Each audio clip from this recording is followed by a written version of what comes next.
चिमणीच्या घरट्यातील कावळा या वादाने कराड उत्तर तापले। निकाल जिल्हा परिषदेचा। चर्चा मात्र 2029च्या विधानसभेची। सातारा जिल्ह्यातील कराड कोपर्डे हवेली जिल्हा परिषद गटातील अपक्ष उमेदवार विद्या वेताळ यांच्या विजयी सभेत राजकीय वातावरण चांगलंच तापलं। जिल्हा परिषदेचा निकाल लागला असला तरी सभेत रंगलेल्या भाषणांमुळे चर्चा मात्र थेट 2029च्या विधानसभेपर्यंत पोहोचली आहे।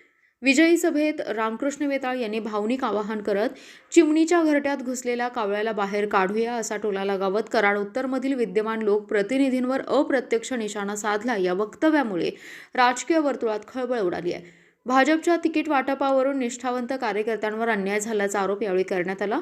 जिल्हा परिषद आणि कराड उत्तर मतदारसंघात पक्षांतर्गत नाराजी असल्याचे स्पष्ट संकेत या सभेतून मिळाले। जिल्हा परिषद तर झाकी है, विधानसभा अजून बाकी है या वक्तव्याने भविष्यातील सत्ता संघर्षाची ठिणगी पडल्याची चर्चा सुरू आहे। कोपर्डे हवेली गटातील सर्व गावातून नागरिक मोठ्या संख्येने सभेला उपस्थित होते। बाळासो पवार, श्रीरंग चव्हाण, रंगराव चव्हाण, भानुदास पोळ, प्रल्हाद भोसले, संजय पिसाळ, सचिन नांगरे, जालिंदर पवार, दयानंद पवार, रमेश पवार, भिकाजी वाघमारे, जगन्नाथ वाघमारे यांच्यासह शेतकरी संघटनेचे नेते सचिन नलावडे यांची प्रमुख उपस्थिती होती। सभेचे प्रास्ताविक रोहित डुबल यांनी केलं तर सूत्रसंचालन तडाकेसर यांनी केले। आभार प्रदर्शन बाळासो पवार यांनी मांडले।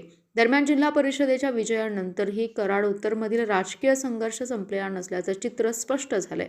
निकाल जिल्हा परिषदेचा असला तरी चर्चा मात्र विधानसभेचीच रंगू लागल्याने कराड तालुक्यात गावोगावी राजकीय शीतयुद्धाची चाहूल लागल्याची चर्चा रंगली आहे। आपला जिल्हा, आपली power, power Marathi news network, Rahul Pawar, Karad. एकच नजर, चौफेर खबर। त्या बहिणीला तुम्ही एवढं प्रचंड मताने विजयी करून दिलं आणि हे संविधानिक पद मला मिळवून दिलं। हे विजय फक्त माझ्या एकटीचा नाही तर कोपर्डे हवेली गटातील सर्व जनतेचा आहे। हा विजय सर्व जनतेचा आहे असं मी म्हणते, कारण की येथील प्रत्येक कार्यकर्त्यानं, प्रत्येक व्यक्तीनं आपलं चिन्ह घराघरात पोहोचवलं आहे। त्यामुळेच हा विजय आपल्याला संपादन झालेला आहे। येणाऱ्या 5 वर्षात आता तर आपण तळागाळात पोहोचलोच आहे, त्याचा काही विषयच नाही, पण येणाऱ्या 5 वर्षात आपला विकास तळागाळात न्यायचा आहे।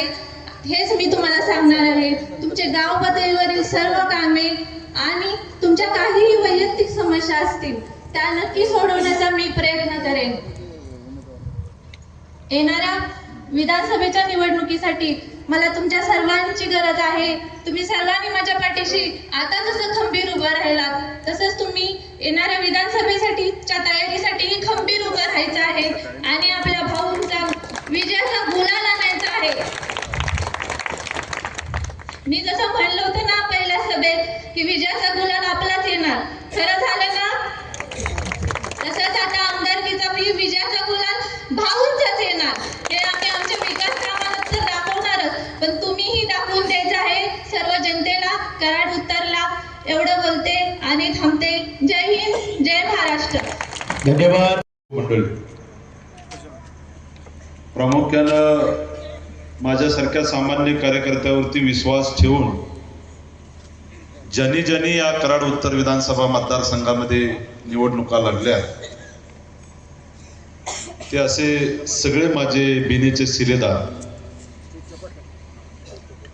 आणि व्यासपीठावरची सर्व मंडळी, व्यासपीठाच्या समोर उपस्थित असलेले कोपर्डे जिल्हा परिषद गटातले माझ्यावरती सातत्याने प्रेम करणारे माझे सगळे पत्रकार बांधव, अनेक वक्त्यांनी याची विजयाची सभा गाजवली।